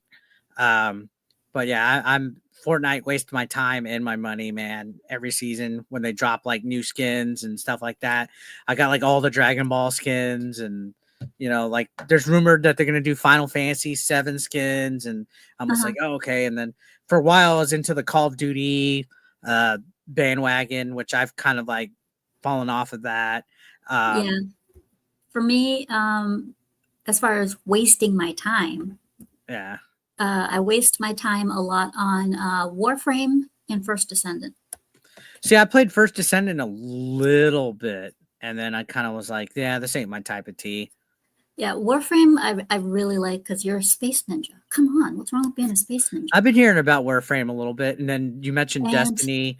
I've heard about Destiny. And what's great about Warframe is they're a great version of what live service can be. So, I mean, money wise, you can either spend real world money to get platinum if you want to. So you can buy cosmetics or whatever, basically things you don't need. Mm-hmm. Any Warframes or one, you can easily go out and earn. The game made it easy that way. And as far as platinum, if you don't want to buy platinum with your own money, then guess what? They have a system in there that allows you to collect certain items and then trade them in game, and people will, it's like a buy and sell with other players. So if you need platinum, then you can offer, hey, I have this. If you don't want it, I'll sell it to you for this amount. And people actually buy it. It's a great trade-off, and I think it's very fun. I think you can tell a lot of heart went into the game, and there's a lot of lore and a lot of content. Nice. Yeah, I just to be honest, and I know a lot of people don't like it, but Fortnite just takes up a lot of my time. Like I grind it. It's awesome. I mean, just alone, they had like this last season, they had Godzilla on it, King Kong, they had a Japanese Batman. This season they got Sub-Zero from Mortal Kombat and Scorpion on it. They had Snoop Dogg last season. They even made like a Santa Claus Snoop. There's like different stuff. They had the Into the Spider-Verse, Peter B. Parker, like with his bathrobe on and stuff like that. And there's so much cool stuff with the game. And I know it's kind of like, oh, it's for kids. To be honest, I see kids more on GTA and stuff like that. Like if I'm playing online with voice chat, that's all kids. If I'm playing Fortnite, it's all dudes, like all older people playing it. So I think people are mistaken, Yeah, my niece, she's always on Roblox. Yeah, Roblox. That's one of my nieces are on. Yeah, she taught me how to play Five Nights at Freddy's. I can't play that game. That game is like, I don't know. It's not that scary. It's more like, I don't know what the fuck I'm doing. It's jump scare galore. That's what it is. Yeah, I don't know what I'm doing on it. So I'm just like, yeah, whatever. Yeah, I've played. She taught me how to play Five Nights at Freddy's. I learned how to play Bendy and the Ink Machine. That one was actually pretty decent. That's cool. That's a cool little game. Yeah, and they have that PI mouse, that mouse PI game coming out. That's like black and white. It's Mickey Mouse inspired. It's gonna be a first person shooter game. Have you seen it? No, I haven't. I'll send you a link for it. It's called like Mouse PI. It's gonna be like a Mickey Mouse inspired cartoon type of game. Oh, cool. Yeah, sure. Send it to me. I'd love to see it. Yeah, Mouse PI for hire. That one's gonna be a good one. But I honestly think, a return to simple games and just overall fun games, that would grab our attention. That is what we need right now. Yeah. And I'm a fan of like the open world RPG genre. Like I like that. Like it doesn't matter when it takes place, if it's medieval, fantasy, sci-fi, modern, you know, give me Yeah, a good I'm not a big fan of RPG, but recently I yeah, found some good ones. yeah. But let us just kind of hope for the best when it comes to this stuff. I think we're good. I think we're gonna be great. I think this next year we're gonna have some banger hits, both in movies and video games. There's a lot of stuff to look forward to. I'm one of those guys where even though Marvel and Star Wars have been ass, I'm looking forward to what the next two Avengers movies are going to be like. Fantastic Four. I'm looking forward to the Mandalorian movie. I'm looking forward, even if stuff has like potential to be garbage, the fact that we're starting to get more stuff constantly coming out Well, excites me. Hollywood itself is starting to change as it is, which I Yeah. also like. And it also gives me content. You could always make content off of stuff that's bad, Mhm. So It has been awesome having you here. yeah. Hopefully I wasn't too boring for your Oh, audience. you weren't boring at all, please. Hopefully it wasn't too boring. So how much longer No. do you go usually? I usually stick to the show for as like 90 minutes. Sometimes we go longer than that. It all depends. I mean, it's Yeah. Well, I'm done with time. Is that it's 5:40 already. It doesn't even feel like we were on that long. so it makes me wonder. Chat, you guys got any questions for Eric? Yeah, sure. I saw a couple of people ask. I saw somebody ask if I was game chasing. I don't really go to the flea marketing or look for video games that much, to be honest. I feel like I would rather just go to a convention and buy what I'm looking for. Yeah, for me, it's kind of like I don't chase games. I don't like go to game markets and stuff and hope I find something. Mm-hmm. I look up, sometimes I'll get really bored at night and I'll just go onto the internet and I'll be like, what games are coming out soon? And if I find something that catches my fancy, wish list. Or if I can't wish list it, then I'll just write down the name and keep an eye out for that. That's what I did with Lost Soul Aside. The guy the guy who made it, Yang Bing, he was just doing a demo on Unreal 5. He was just trying to see what it could do. So he took his two favorite games, Devil May Cry and Final Fantasy, and put them together, made like a little mishmash thing, and made like what some of us would call like a little demo or whatever, and put it on YouTube as a way of showing what Unreal 5 is capable of. Sony caught a hold of that. They said, "Hey, we like what we saw. We'll give you the money. We'll give you the money. We'll give you the funding, but make it an exclusive for us." So that's how Lost Soul Aside. But I mean, it got so off of the radar and so into development hell that I was like, I'm still going to keep an eye on this. Mm-hmm. And then the creator one day said, I know a lot of you are still looking forward to the game, and I know it's taking a long time, but I would rather take my time in making the game and give you a complete game than rush and give you a game that feels like it's been half-assed. Yeah. After a point, though, I get frustrated. Like, I'm like, God dang, really? Just release this fucking shit, Like, I get it, but like at one point when they keep delaying and crap, I remember Cyberpunk, CD Projekt Red started to get death threats because they just kept delaying it. It's like, yeah, I get it, Yeah, I remember when Ninja Theory was first outsourced with the DMC, Devil May Cry, as they like to call it.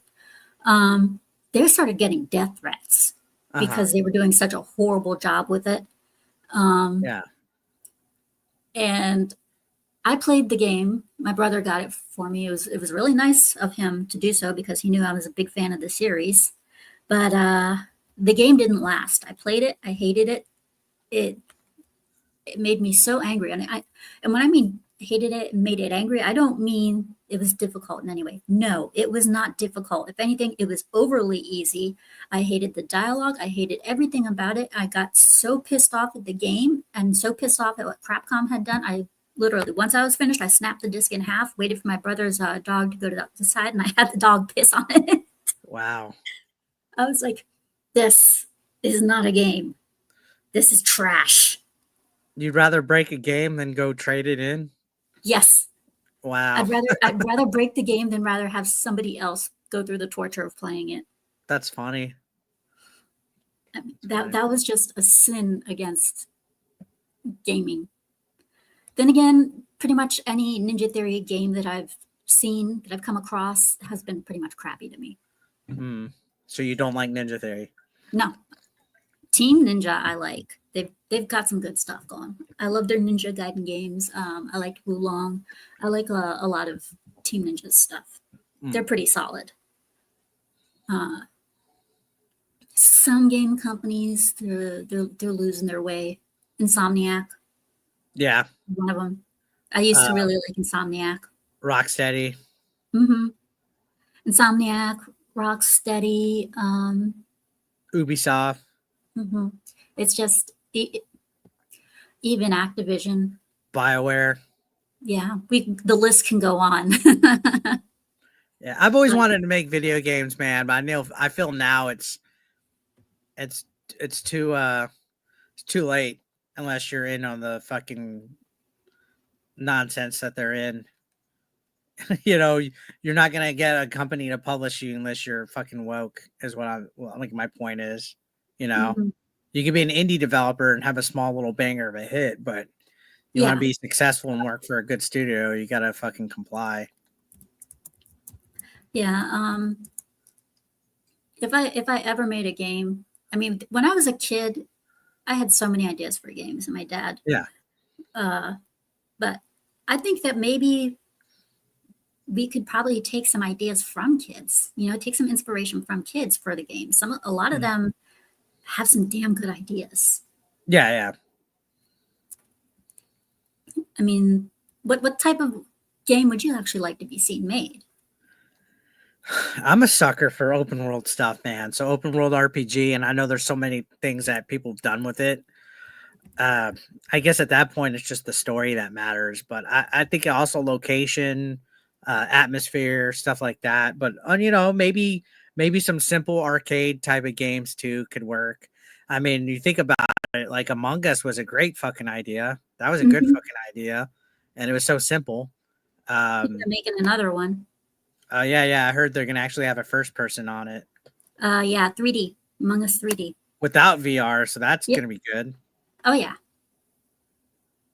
I think that would make fun for like actual like hiding and stuff, because then you could hide behind corners and somebody might not see you. So yeah, definitely add an element of different. You know, like I think even if you just keep the same idea, like if you just tweak a thing enough and change it, it makes for you know good like a fresh feeling. Like that's what I like about Mario games and Zelda and stuff like that. They always change just enough or add like a new little gameplay mechanic to make it fresh. Yeah. For me, I'm a big fan of hack and slash. Some games. could be fun. And I'm just itching for a really good, fresh, brand new hack and slash. Did you ever play the Hyrule Warrior games? No. You should. Those are like the Dynasty Warriors types of games, but it's Zelda. I know you're not a big Zelda person, you say. I was really into it when I was a kid. Yeah. The first one's kind of hard. After time, it kind of like, after time, it kind of got lost on me because of how they kept on switching things so much. The first Hyrule Warriors game is actually kind of hard to find. The second one is a spin-off of Breath of the Wild. It's not canon, but it takes place like in the Breath of the Wild timeline between the first and second game. And it's actually really well done. I like it. I'll have to check them out if I can find them. That is, I mean, my niece, she has the Switch, and so whenever I go over and she wants to play video games, I'm usually the first person she runs to. Yeah, I'm the funkle, so my niece. Yeah, I'm the fun auntie, and not only that, I'm also the auntie where when mom and dad say no, 1-800 auntie. See, I don't do that. I'm the mean one. My sister and her baby daddy, they fucking will tell them yes. My mom will tell them yes. My dad will tell them yes. I'm the strict one. Like, hey, you've already like, hey, can I get something to snack? You just ate. You know, Yeah, you just ate. You yeah, know, for my niece, it's like if her mom and dad say no, and she comes running to me. So can I get this? The first thing out of my mouth is always, "What did Daddy say?" Because her dad is my brother. It's like, "What did Mommy and Daddy say?" No, and I was like, "So what do you think my answer is going to be?" No, and I said, "That's right." Because if they say no, there's a reason why. And she always hates when I catch her on that. But yeah. It's funny, but yeah, my nieces they're all into gaming and YouTube and stuff because of me, so they're all into it. They relate more with me than anybody else. yeah, I think she's into it because of my brother.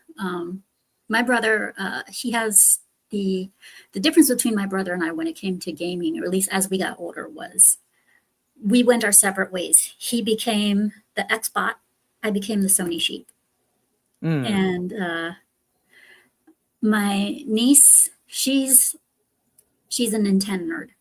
So Yeah. I'm glad that and my brother and I, we've had the pleasure of playing on all the different systems, PC included. And I just hope she gets that experience as well. I hope she doesn't get locked down to just one thing in particular. See, I prefer console. I don't like gaming on a PC. I like console. I don't know why. Just I don't know, dude. Anyways, go on. I think the one way to scare her away from a PC, there's one thing that I know would keep her from gaming on a PC ever. Oregon Trail. Oh yeah. No, I mean, yeah, that's a classic though. It's a classic, but I honestly think if you had her play Oregon Trail on PC, she'd be like, "Screw PC! I never want anything to do with it again." Yeah, she's like that. There used to be like an old Zapper type of Western game. I don't remember the name of it, but it was like cowboys that come up on the screen and you shoot at them. I forget what the fuck it was called, man. It was like an old fucking, and it was ported onto like consoles as well. I can't remember what the hell it was called. It was like a cowboy game, and it was one of those like almost like a point and shoot. I just can't remember what the fuck it was called. It's one that is like classic as well. Just I only bring it up because you brought up Oregon Trail, so maybe Cowboys for some reason. Well, I believe we have reached our allotted time. It has been great having you in here. Absolutely. I hope that this will not be the last time. Oh, it definitely won't. Now, you caught me on a good Saturday because I didn't have a wrestling show today. Once the spring and summer hits, my weekend availability will probably be harder. But as of right now, it opened up because we had some bad weather. So I'm glad I was able to get on. And anybody that hasn't ever caught my content, I hope you guys come and check it out. Just look up. Oh, yeah, definitely check it out. 8BE or 8-Bit Eric. You'll find good and bad about me. I have good and bad videos out there for me. Funny ones. Yeah, so make sure you go and know that. I shit post on Twitter a lot too. I usually upload every day. And I stream Monday, Wednesday, and Friday. I had to give myself a break because I was doing daily. I was like, no, I got to have some nights where I just sit around and don't do anything. So my next stream would be Monday night, like at 10 Central. But yeah, just feel free to come and hang out. And yeah, thank you for having me. And I'm glad that you had me on. I hope everybody that's hung out today had fun as well. And yeah, anytime. Yeah, well, if you happen to find March 8th free, let me know. Okay, I'll let you know. I'll let you know. Yeah, in case any of you in the chat are curious, March 8th is my birthday is March 13th. So on March 8th, I'm gonna hold like a little pre-birthday stream. So Nice. I'm hoping I can get plenty of people to do a nice little panel stream. like I said, thanks for coming on. You have anything coming up? You want to plug yourself? Just come hang out, check the channel, daily content, stream on Monday. That's it, really. Okay. And as far as I go, Monday through Friday, 11:30 p.m., I have Scoobypup'S Barcade, and where I will be streaming games. As soon as I finish High on Life, I will be switching over to Scarlet Nexus, so keep an eye out for that. I will make announcements on X and YouTube. And I will start posting videos soon Nice. on reviews for certain games and movies. Mhm. And that'll be called Scoobypup'S Reviews. So keep an eye out for those. Hmm. Thank you all for. I'm sorry. what? And I was gonna say I appreciate all this because this is a new community the last year or two, new community than what I used to be in, and I appreciate all the new friends and everybody that I've been making. Yeah. So definitely. Thanks a lot for. I mean, all the guests who come on, you've all taught me a lot, and all of you in the chat, thank you so much for joining. Hopefully, within the next couple of shows, I'll have better lighting, better sound, and whatnot. But we'll see how it happens. Hmm. So, thanks for showing up, guys. Bye. Thank you.